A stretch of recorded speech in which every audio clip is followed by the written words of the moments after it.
নমস্কার বন্ধুরা, আজ তো শনিবার, অনেকেই নিরামিষ খান। তো আজ একটা নিরামিষ পনিরের রেসিপি শেয়ার করছি। আলু দিয়ে পনির দিয়ে তরকারি। তার জন্য আমি পনিরটাকে কিউব করে কেটে নিয়েছি, আর পনিরটাকে আমি একটু হালকা করে ভেজে নিচ্ছি। সামান্য একটু লবণ দিয়ে দিলাম। এবার পনিরটা ভাজা হয়ে গেছে, তুলে রাখবো।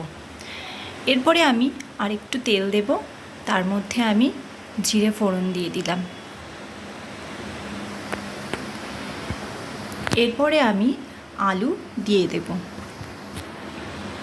আমি আলু কেটে রেখেছি, ধুয়ে রেখেছি, সেই আলুটা আমি দিয়ে দিলাম। এবার আমি একটা মশলা করে নেব। তার জন্য আমি একটা মিক্সির জারে চারমগজ আর একটু পোস্ত দেব, আর 4টে কাজু বাদাম দিয়ে দিলাম। এবার এটাকে আমি আগে ড্রাই একটুখানি ঘুরিয়ে নিলাম মিক্সির জারে। তারপরে আমি এর মধ্যে একটু আদা কুচি আর টমেটো দিয়ে জল দিয়ে এটাকে আমি পেস্ট করে নেব। এদিকে আমার আলুটাও ভাজা হচ্ছে। এই পর্যায়ে আমি আলুর মধ্যে লবণ আর হলুদটা অ্যাড করে দিলাম।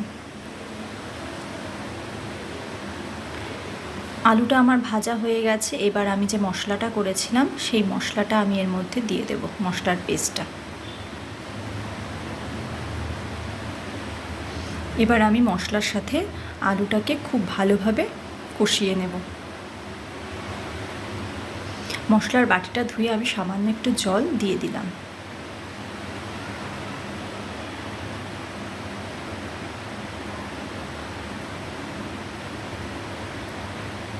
এর মধ্যে আমি দেব সামান্য অল্প জিরে গুঁড়ো আর লঙ্কা গুঁড়ো।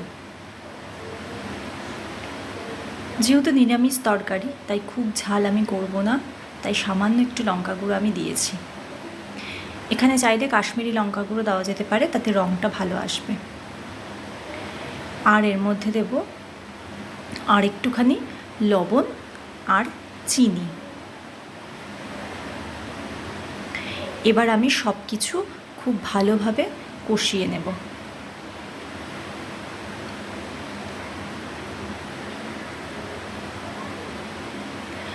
আমার কষানো কিন্তু অনেকটাই হয়ে গেছে, তেলও ছেড়ে এসছে। তো আমি এখন এর মধ্যে জল অ্যাড করে দেব।